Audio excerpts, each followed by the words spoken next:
Conservative outrage over the FBI raid on Trump's property continues unabated. It is now clear that what happened has actually helped Trump's political future as Republicans unite behind him and his base is riled up more than ever. On the left, there is the belief that Trump is finally in deep trouble and that this FBI raid likely demonstrates that there is another shoe to drop, one that will either prevent Trump from running for office again or perhaps even put him in prison. And just like all the times before when the left thought that finally Trump would be stopped, they'll be wrong here too. In fact, the opposite has happened. Trump has become stronger and more unstoppable than ever before.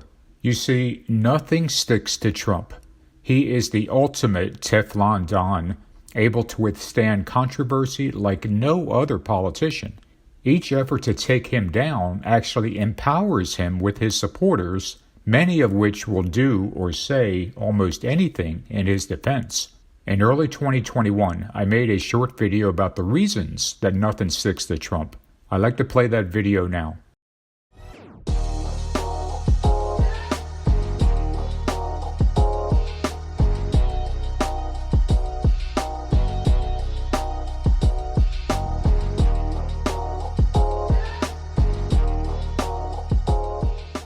Hi everyone, thanks for watching. In today's video, I want to talk about why Trump seems to be blameless in the eyes of nearly all of his supporters. Words and actions that would have, in the past, caused outrage or condemnation had they been said or done by any other politician, are instead ignored or simply dismissed as either being untrue or unimportant. But why is that? Why are the vast majority of Trump's supporters so hesitant to criticize him even in the slightest? In fact, not only do they refrain from criticizing him, but many now view him as a martyr, an innocent victim of all those who are out to destroy him. As it turns out, there are several specific reasons why nothing negative seems to stick to Trump. And so, without further delay, here are the 5 primary reasons that Trump always escapes unscathed from any controversy as far as his supporters go, and why this actually empowers him more and more. Number 1. Trump is made of mud. One of the more common things to happen in any political campaign is for the candidates to sling mud at one another. They will lob accusations of impropriety, infidelity, or corruption at their opponent and hope that such insults make an impression on the voters. The dirtier they can make their opponent, the more likely they are to win, in their opinion. When Trump announced his candidacy back in 2015, he had the advantage, if you can call it that, of being a man who had already committed just about every sin out there short of murder. His reputation was that of an egotistical, philandering loudmouth with ties to organized crime and a penchant for dishonesty. He cheated contractors out of their money, he cheated on his wives, and he lied so often about his businesses that his own bankruptcy attorneys would only meet with him in pairs in order to prevent him from changing his story had they met with him individually. When a politician starts out already having this kind of reputation, there's not a lot of mudslinging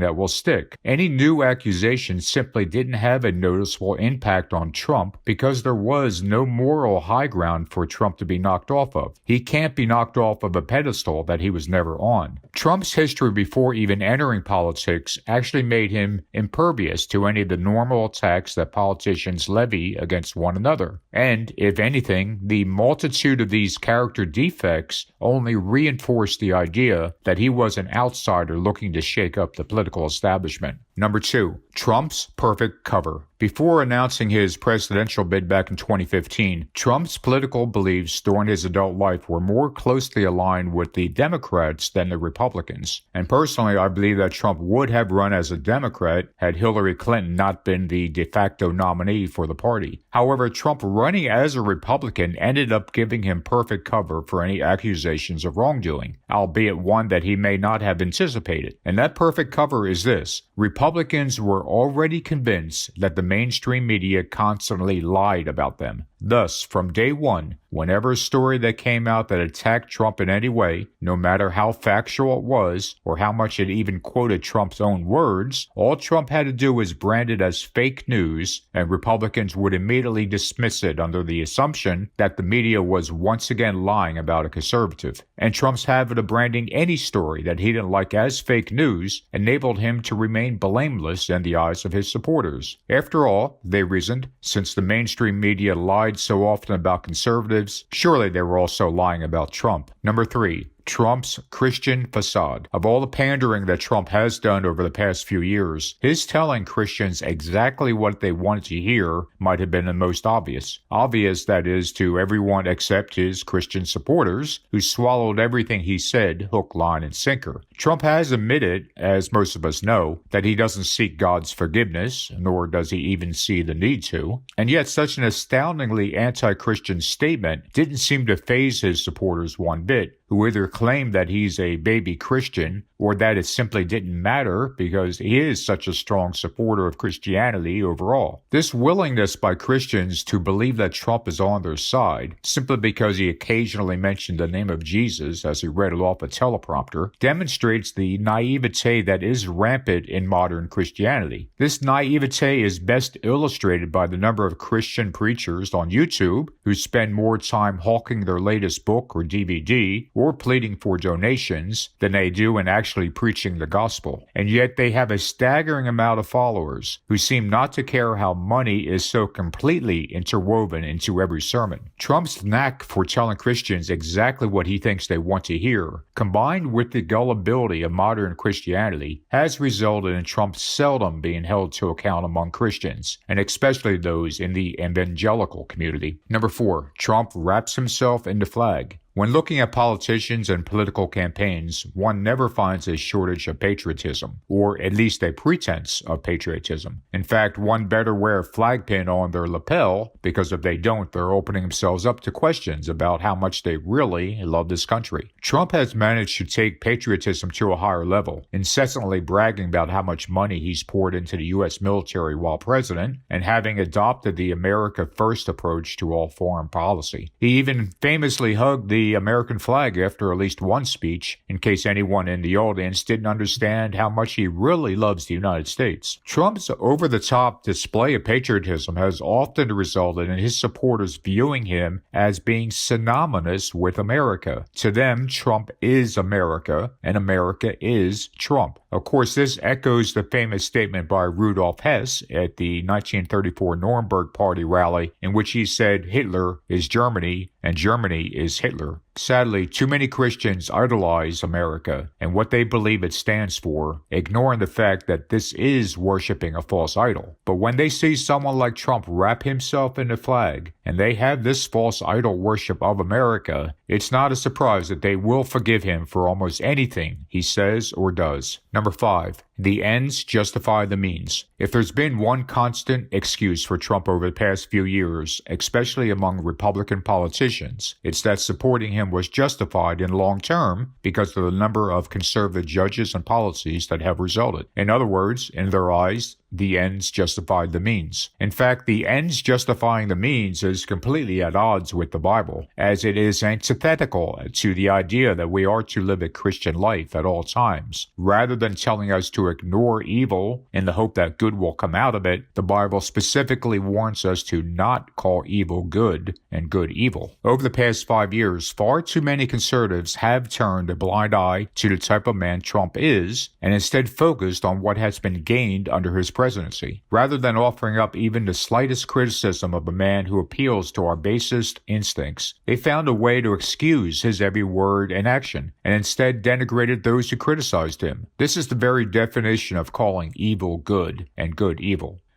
Donald J. Trump is the ultimate Teflon Don, a vile force of nature that somehow escapes untouched by any accusation of wrongdoing, as his supporters find one reason after another to excuse all that he says or does. And this constant excuse-making for Trump has the net result of making him even more powerful among those who support him, as even legitimate criticism is either dismissed or simply marginalized as coming from those who are against him. this willingness to defend Trump no matter what, this loyalty to Trump above all else, this desire to denigrate anyone who criticizes him, and this cult of personality around a man who is lacking even a shred of simple human decency is the strong delusion that we were warned about in the Bible. Donald J. Trump may not be president right now, at this very moment, but the time is coming soon when he will regain all the power he so desperately craves, and his reemergence will be, in large part, because of those who find a way to excuse all that he says and does. Their unqualified support for a man who is anti-Christian in every way will be part and parcel of not only his political comeback in America, but in his rise to world power. Because whether you support him or not, make no mistake about it, Donald J. Trump